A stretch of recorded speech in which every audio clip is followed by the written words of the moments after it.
Denmark is cracking down hard and is clearing ghettos all over the country by law. When the borders in Europe collapsed and they were forced to move in, we were told that it would be brain surgeons, doctors and highly specialized health workers who would be coming. That was not the case, and now we are in a situation where it has been 10 years since the Syrians came to Denmark. It's okay, the ghettos have to go. Ghettos, by that, Denmark means residential areas like Gellerup. They are considered hotspots. The reasons: high unemployment, low education, too much crime, and Denmark is pushing through with the plan. They have high requirements for a residence permit. You are under pressure and stress all the time. I will not move away. Even if they tear down my blog, they will have to carry me out. So unfortunately it is starting, the Greens would say. Finally it is starting, say all sensible people.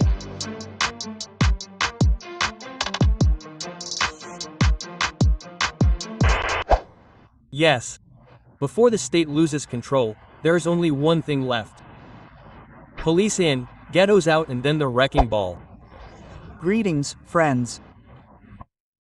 Tranquil Denmark is now making short work of it, once again flipping the reality switch and sending a clear signal to the EU Commission. Our country, our rules. Parallel societies have no future in Denmark. And that raises the question right from the start. They are considered the happiest people in the world, but why is that and what can we learn from them? Thanks, Galileo. Well, exactly that. The right policy and active action could be one reason for the high quality of life there, because entire apartment blocks are now being cleared out with 100 tenants, entire migrant neighborhoods are being sold or simply torn down. And anyone who refuses to move out, well, they are simply forcibly resettled. What would immediately be decried as a human rights violation or right-wing extremism in our country is the harsh reality in Denmark. But this is by no means arbitrary or a special case. No, this is based on a law introduced by the ruling Social Democrats, the SPD of Denmark, which is now being rigorously enforced despite all criticism and resistance, namely the Ghetto Law of Agenda 2030. This law states that residential areas in which 60, 70 or even 80% of the residents are of non-Western origin and where crime, unemployment and lack of education are rampant must be redesigned, either through forced relocation or through demolition. And why all this? Well, it's quite simple. Denmark learns from its mistakes and experience has shown it. The figures speak for themselves. In these areas, the crime rate is 3 times higher than the national average. Education is almost non-existent, language skills are non-existent, and work is rarely seen. Denmark says, "Stop this, no more of this at our expense." A maximum of 30% foreigners per quarter.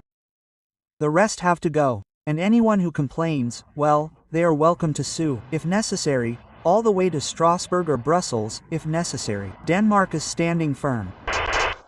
Did you feel that this law was passed now? We consider this law racist. It is discriminatory. Just because more than half of the residents here come from non-Western countries, this area is considered dangerous. Now we have to move out, even though we have done nothing. That is unfair. Criminal gangs are said to have been in charge here for a long time. Denmark speaks of parallel societies, also because more than 50% of the residents are not Western, and Denmark is following through with the plan. Many have already moved out of the city apartments. I asked the minister about Gellerup. Why does Denmark think that integration has not worked there? A hollow problem. The main problem is migration from the Near and Middle East and North Africa. If 60 to 70% of the people in it, if you don't have a Western background in your neighborhood, then they won't integrate because Danes are in the minority there. We believe in the good in people. We thought that immigrants would fit into our system. They would adapt to our way of life and would be nice in the end. I meet a couple who also moved to Denmark because of the Danish asylum policy. They are Claudia Rosso and Gun Bischoff from Berlin. The German asylum policy was also a reason for them to leave. I read about it in Berlin. The majority of our friends in Berlin are all at the same point where they say, enough is enough now, a wave is spilling over, and I think that makes many people very unhappy. Quote, And then you get the feeling that they are no longer being monitored here, that all these asylum applications are no longer being checked. It's just everything that goes with it. Yes, you simply feel less safe in your own hometown. This crowding in one space, I think that's what makes it difficult, and not just in Berlin.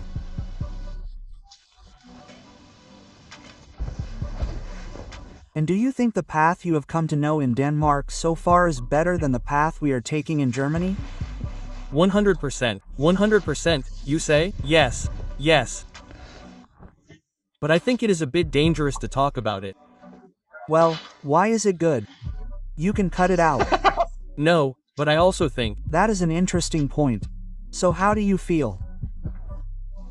in your circle of friends? Why? Yes, because then there are some who completely accept that. Yes, of course. Come on, it is important. We need them, we have to help them, and so on. And then there are also so many who do not come here with good intentions. We lack security for our 2 daughters. Yes. Well, friends, the elephant in the room has long been known, but the Danes have the courage to finally tackle the obvious because they have understood that you don't just have to write down rules, you also have to enforce them. And now comes the next bombshell. Sweden is following suit. Sweden, the country that followed Germany in 2015 had the highest asylum rates in all of Europe, is now reversing course. No more false tolerance and blatant naivety. After a brutal series of murders by the worst in all of Europe and a country that is reaching its limits due to gang violence, Stockholm is finally pulling the ripcord. Sweden is currently sinking into blatant gang fighting. The number has increased. Many have been shot here in Stockholm. The whole thing always sounds like a crime series from some streaming service, but that is the reality. In response, Prime Minister Ulf Kist has already announced that he now wants to ask the Swedish military for help. In a televised address, Kristen said, "The government wants to examine how the armed forces can support the police in the fight against the gangs. We will hunt down the gangs and we will defeat them. We will bring them to justice. If you are a Swedish citizen, you should receive very long prison sentences. If you are not a Swedish citizen, you should be deported."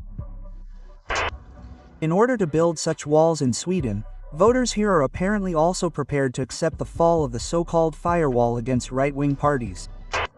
Today, when you go to the dentist, you can't really do that anymore. A Swede who goes to the dentist hears, "No, you have to wait. The immigrants are next." Quote, things like that make people angry, and that makes people angry, which is understandable. But it's not the immigrants' fault, it's the politicians' fault. According to statistics, 35% of people in Sweden now have a migration background. By way of comparison, in Germany it's almost 30%, in Denmark around 16%, and many of them in the south of the country come from Germany.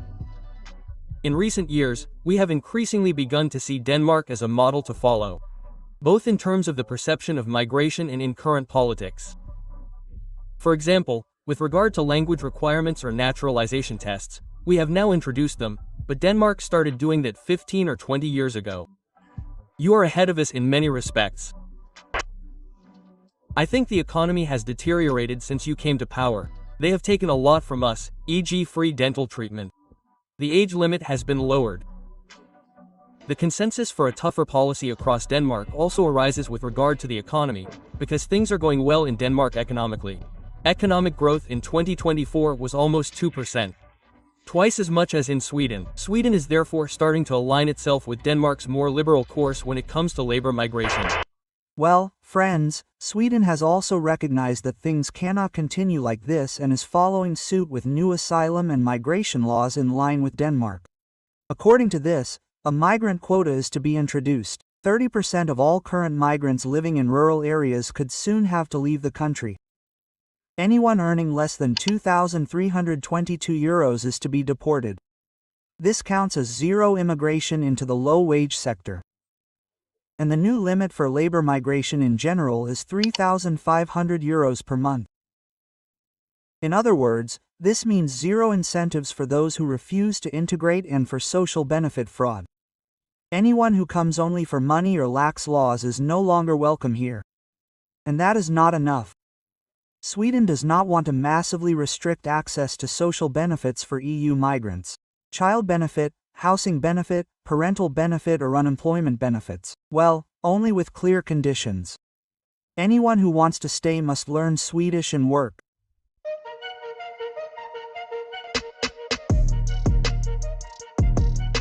Well, friends, now let's look at Germany. How are things developing here? If you listen to the CDU-CSU, you might think that there will be a double blow for integration policy, but that is far from the case. Suddenly, there are record spending on citizens' income in the billions. Ghettos in all major cities such as Duisburg, Essen and Berlin are getting out of hand and crime statistics are exploding. Hardly any deportations, hardly any enforcement, no consequences. On the contrary, laws and rulings that make deportation more difficult or turbo naturalization on an online portal on Sunday from the couch. Well, while Copenhagen and Stockholm are taking action, Berlin is pulling the covers over its head. While things are being cleaned up there, people here are still talking themselves into reality with multicultural rhetoric and the fairy tale of skilled workers. This is all Fugazi. You know Fugazi? No, Fugazi, this is a fake. Fugazi, Fugazi, madness, nonsense, all fairy tale. But let's be honest, how much longer is this going to go on? How many more acts of violence, assaults and billions in spending will it take for Germany to finally wake up? And here we come full circle and come back to the question of why the happiest people live in Denmark. Well, Denmark is showing resignation instead of excuses. Sweden is showing expulsion instead of resignation, and Germany is remaining a spectator in its own country, hiding behind EU responsibilities and the fact that it is inhibited by EU law in its own country. But what do you think? Do Germany's politicians still have the courage to take such measures? Or have we long since become so far removed from reality that we can only watch as everything continues to go downhill and escalate? Write me your opinion in the comments. I want to know your honest opinion. If you enjoyed this post, don't forget to leave Klausia a like and subscribe. You know, then I'm happy, because crappy places don't happen by chance. They have names and they need to be said out loud, because only then can something change. But where the situation has long since gotten out of control and where entire shopping centers have degenerated into no-go zones and safety can only be ensured with safety measures, then watch this video. This is not Mexico, it happened in Frankfurt. On that note, I wish you a nice day. Clean up, my friends.